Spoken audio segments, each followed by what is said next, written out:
देशवासियों का स्वागत है, भारतवासियों का स्वागत है। दर्शकों, संजय दत्त की एक फिल्म थी श्रीवास्तव वास्तव फिल्म में संजय दत्त का जो रोल दिखाया था उसमें वो बड़ा गुंडा दिखाया था।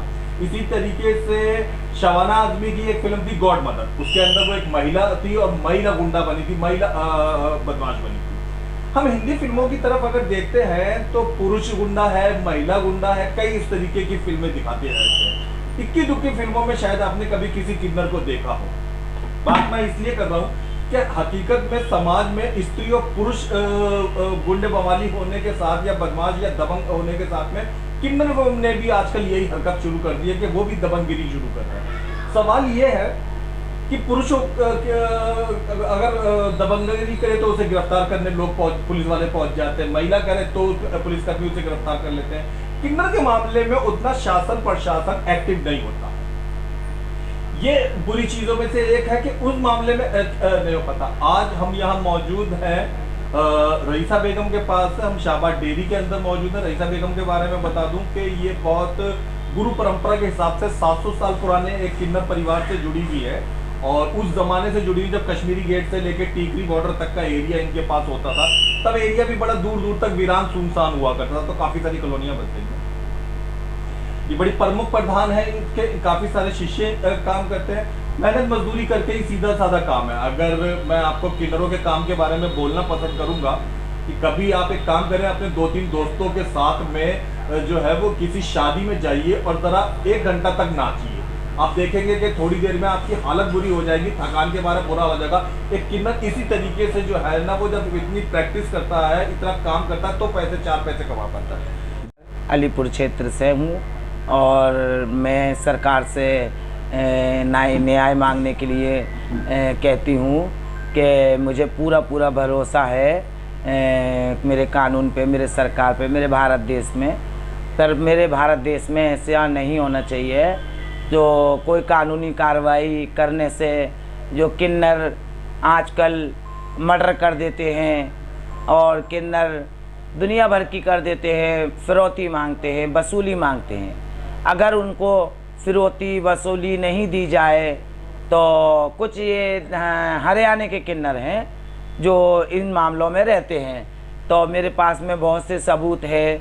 जैसे कि उर्मिला किन्नर है रोहतक वाली, उसने 2 बंदों का मर्डर किया लेकिन कोई आवाज़ उठाने वाला पैदा नहीं हुआ, है ना। और भी एक किन्नर हैं भविष्य में इतने जो उन्होंने गैंगवारी शुरू कर दी है, शुरू कर दिए है, तो मंथली वगैरह हफ्ता वगैरह लेना वसूल करना चालू कर दिया है।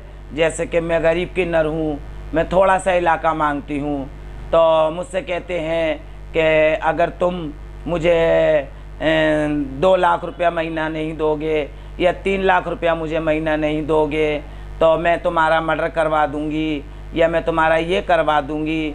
तो उसको लेके मैं आवाज़ उठाना चाहती हूँ। जितना भी ये दबंगगिरी है और जितना भी ये गुंडागर्दी है, जो आम पब्लिक को, आम किन्नरों को, सीधे साधे किन्नरों को, जो गद्दे नशीन किन्नर हैं, है ना, जैसे कि बहुत गद्दे नशीन किन्नर हैं जो उनको बहुत ही ज़्यादा परेशान, बहुत ही ज़्यादा टॉर्चर करा जाता है। जो उनके साथ में चेले नाती जो रहते हैं उनको दबंगगिरी दिखाना, उनसे महीना मांगना, उनसे हफ्तागिरी मांगना, को मार देना, यानी उनकी लाश का भी नहीं पता लगना। तो मैं ये चाहती हूँ सरकार से कि जैसे कि आम पब्लिक, लेडीज़ जेंट्स जुर्म करता है तो कानून आवाज़ उठाता है, विरोध करता है। जैसे कि अभी साक्षी कांड में ये साहिल ने जो किया है वो बहुत गलत किया है। ठीक है, प्यार मोहब्बत सब कुछ होता है, क्यों नहीं होता है, चाहे वो कैसी भी थी, लेकिन अपने जीने का तो हक रखती थी, जीने का उसको पूरा अधिकार था। तो साहिल को इतना अधिकार नहीं दिया किसी ने भी, कितनी अथॉरिटी नहीं दी जो उस लड़की का मर्डर कर दें। ठीक, तो उस लड़की का मर्डर करना तो बहुत गलत है, क्योंकि देखो आज के समाज में गुंडा गर्दी ये बहुत चल रही है। मेरा कानून से यही कहना है कि इस पर सख्त से सख्त एक्शन लिया जाए, कानूनी कार्रवाई करी जाए, चाहे उसमें आम पब्लिक हो, चाहे उसमें किन्नर समाज हो, जो भी हो, लेकिन ये कुछ किन्नर हैं, मैं सब किन्नरों को नहीं कह रही हूँ, जो किन्नर गद्दी नसीन हैं उनके बारे में मैं नहीं बोल सकती। वो बहुत अच्छे किन्नर हैं जो मेरे समाज से जुड़े हुए हैं। मैं भी एक गद्दी नसीन किन्नर हूँ, मैं भी एक क्षेत्र मांगती हूँ, मैं भी पेट भरती हूँ, दान भी करती हूँ, पुण्य भी करती हूँ। लेकिन वो किन्नर जो मर्डर करके, कत्ल करके, दान पुण्य करके, जो प्रशासन की आंखों में धूल झोंक के, जो किन्नर प्रशासन की आंखों में धूल झोंक के और इस काम को करते हैं पर्दे की आड़ में, उनके साथ लिए मैं कानून से बहुत बहुत मदद मांगती हूँ, हाथ जोड़ के गुजारिश करती हूँ। मैं चाहती हूँ कि इन पे एक्शन लिया जाए। रोहतक वाली उर्मिला और भी किन्नर हैं जिन मुझे भी अपनी जान का डर है। जो ज्योति किन्नर है, जो पहले नरेले में रहा करती थी, अब उसने अपना रहस्य देहरादून के अंदर बना रखा है। अभी भी उसने मुझे रिकॉर्डिंग दी है और अभी भी उन्होंने मुझे मैसेज भेजा है कि अगर रे रईसा, अगर मुझे तू महीना नहीं देगी, अगर तू मुझे नहीं करेगी महीना में, या मुझको मंथली नहीं देगी, तो मैं कुछ गुंडों के साथ मिलके तुझे अगवा करवा दूंगी, तेरा मर्डर करवा दूंगी। मुझे भी धमकी दी है, मेरे चेलों को भी धमकी दी है। तो मैं सरकार से गुहार लगाना चाहती हूँ, इन पर सख्त से सख्त कानूनी कार्रवाई करी जाए, इस बात का एक्शन लिया जाए। और मैं चाहती हूँ ऐसा साक्षी के साथ हुआ जो साहिल ने किया, वो किसी किन्नर के साथ नहीं होना चाहिए। और रही साहिल की बात मेरी तरफ से, तो सरकार से गुहार यही है, उसको सख्त से सख्त सजा दी जाए। जय हिंद। अच्छा, जय भारत। तरीके से देखा जाता है कि कोई मर्द, कोई पुरुष, कोई आदमी अगर बदमाशी की लाइन में उतर जाता है तो वो लूटा पार्टी या व्यापारियों से रंगदारी की मांग वगैरह करता है। कोई किन्नर, अगर बहुत सारे दर्शक ये जानना चाहते हैं, पुलिसकर्मी जानना चाहते हैं कि अगर कोई किन्नर जो है वो बदमाशी की लाइन में उतर जाता है तो वो किस तरीके से, किन लोगों को ज्यादा परेशान करते हैं, उनका टारगेट कौन होते हैं? टारगेट जो होते हैं ये गुंडे लोगों से संपर्क करते हैं। किन्नर लोग जो अगर दबंगगिरी बदमाशी में उतर आते हैं तो ये किन लोगों को टारगेट बनाते हैं? ये जैसे कि टारगेट बनाते हैं, जैसे कि गरीब जनता है, जैसे कि गरीब किन्नर हैं, जो छोटे किन्नर हैं, जो इज्जत वाले किन्नर हैं, जो गद्दे नसीन किन्नर हैं, उनके लिए ये बदमाश बनते हैं। क्यों? कि उनके हक में बोल दो। अगर जैसे कि मैं हूँ तो मैं किसी के हक में बोल दूँ कि नहीं ये बात ये सच है, तो उसको एक्शन लेके और ओवरलोड होकर ये फिर दबंगगिरी दिखाते हैं, गुंडागर्दी दिखाते हैं। जैसे कि मेरे पास में कुछ प्रूफ हैं, कुछ वीडियोस हैं, ये देखिए, ये इस तरीके से हाल करते हैं कि इनको मंथली दी जाए, और मंथली नहीं देंगे तो ये हाल कर देंगे आपका। और जब बंदा मर जाता है, मरने के बाद में ना तो उसको मुर्दा घाट लेके जाते हैं और ना उसको कब्रिस्तान में लेके जाते हैं। क्यों?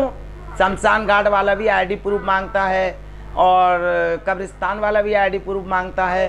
तो ये मार पीट के उनको नदी नालों में, जैसे कि यदि उनमें डाल देते हैं, डालने के बाद में कछुए वगैरह ये लोग खा जाते हैं। मेरे पास बहुत सी ऐसी वीडियोस हैं। दर्शकों, ये स्क्रीन पर जो आपने वीडियो देखा, जो रईसा बेगम किन्नर जी ने आपको दिखाया, मैं बता दूं, इसमें कुछ किन्नर लोग मिलकर एक किन्नर को ही पिटाई कर रहे हैं। और ये वीडियो साफ दर्शाया गया है कि लोगों में, किन्नरों में खौफ पैदा करने के उद्देश्य से बनाया गया। इस वीडियो को बनाने का तरीका, जालिमाना तरीका, क्रूरतापूर्ण इज्जतदार लोगों को इस तरीके का है कि कोई शरीफ और सीधे किन्नर उसे देख के डरे। इसकी में 4-5 किन्नर मिलके, जैसा कि इनका ये कहना है कि ये दबंग किस्म के, गुंडा किस्म के किन्नर हैं, एक सीधे साधे किन्नर को बेरहमी के साथ, डंडों के साथ पीट रहे हैं। जी। तो ये लोगों ने, ये लड़के मिलके लड़कों को पैसा देते हैं, दारू पिलाते हैं और पुलिस की आंखों में धूल झोंक के। जब आप लोग पुलिस के पास जाते हैं जी, इस तरीके से, अगर किसी व्यापारी को, किसी कारोबारी को धमकी मिलती है तो वो पुलिस के पास जाता है, किसी महिला ऑफिसर को धमकी मिलती है तो वो पुलिस के पास जाती है।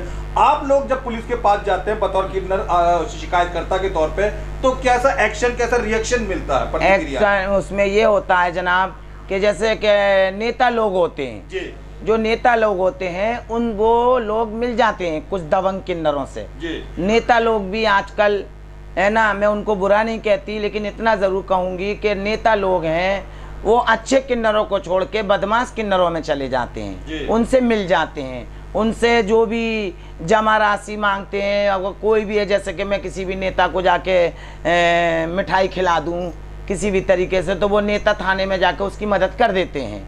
ठीक है, वो नेता जाके थाने में जाके मदद कर देते हैं कि जी साहब इसके साथ में ये नहीं होना चाहिए। और जो शरीफ किन्नर होते हैं उनको दबा देते हैं, उनको दबा दिया जाता है। उनके खिलाफ आवाज़ उठाने वाला भी होता है तो उसको भी दबा दिया जाता है, क्योंकि ये गुंडागर्दी है। मंथली लेते हैं 2-2 लाख, 3-3 लाख, 4-4, 5-5 लाख रुपया महीना मांगते हैं, है ना। मांगने के बाद में फिर वो पैसा कहाँ जाएगा, नेता लोग खा लेते हैं। नेता लोग, कुछ प्रशासन ऐसी होती है, सारी प्रशासन नहीं है, कुछ प्रशासन ऐसी होती है जो पैसा लेकर, रिश्वत लेकर उस मामले को रफे दफे कर देते हैं, है ना। तो मेरा तो प्रशासन से भी यही कहना है कि घूस खाना बंद करें। नेताओं से भी यही है, इंसाफ पे आमे, हक पे आमे। ये हिंदुस्तान है हमारा, ये भारत मान है। हम तो चाहते कि हमारे भारत में चैन और अमन और सुकून रहना चाहिए। जो भी किन्नर हैं, अगर मैं भी हूँ, अगर मैं भी दबंगगिरी कर रही हूँ तो मेरे पे भी एक्शन लिया जाए।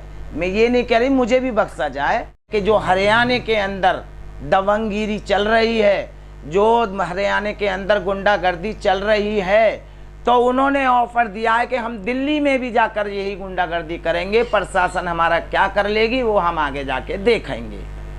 रईसा बेगम जी, इस समय इस न्यूज़ के द्वारा आपको बहुत सारे कानून और संविधान से जुड़े हुए लोग देख रहे हैं, पुलिस प्रशासन से जुड़े हुए लोग देख रहे हैं, सरकार से जुड़े हुए लोग देख रहे हैं, समाज सेवी लोग देख रहे हैं, वो लोग जो इंसानों के लिए काम करते हैं वो देख रहे हैं। क्या आप पुलिस प्रशासन से उम्मीद करती हैं, क्या आप गुहार लगाती हैं पुलिस से, प्रशासन से, सरकार से अपनी जान माल की हिफाजत के लिए? मैं पुलिस का बहुत बहुत धन्यवाद, बहुत बहुत आदर करती हूँ, सरकार का बहुत बहुत आदर करती हूँ। मैं सरकार से मैं यही गुहार लगाना चाहती हूँ कि जो भी कुछ ये नाइंसाफ़ी हो रही है, जो अन्याय हो रहा है ना, इसकी जांच होनी चाहिए। और प्रशासन को मैं हाथ जोड़ के गुहार कर रही हूँ कि हमें इंसाफ मिले। ये हरियाणा के जो किन्नर हैं, जो इन्होंने दबंगगिरी कर रखी है, गुंडागर्दी कर रखी है, हमें उस चीज़ से इंसाफ चाहिए। हाथ जोड़ के मतलब है कि जो भी बदमाशी करते हैं, चाहे वो किस किन्नर हो, जी उन पे एक्शन करें, एक्शन होना चाहिए। सीधे साधे लोगों को फोन पे फिरौती के लिए धमकाते हैं, उनकी गिरफ्तारियां होनी चाहिए, उन पे गिरफ्तारियां होनी चाहिए। जो फिरौती करते हैं, फिरौती मांगते हैं, और गद्दीदार लोगों को, जो गद्दीदार लोग हैं दिल्ली शहर में और भी देश में, मतलब बाहर हिंदुस्तान में जो गद्दीदार हैं, इज्जत वाले हैं, उनके लिए मैं हाथ जोड़ के गुहार लगाती हूँ। जितने भी ये दबंगी किन्नर हैं, इनके साथ सख्त से सख्त कानूनी कार्रवाई करी जाए। जय हिंद, जय भारत। धन्यवाद। दाजी देखो इस साइड एक लाड़ लड़ा सेरी के सरी गाड़ा लगा लिया आप अपना सरी ये देखिए सरी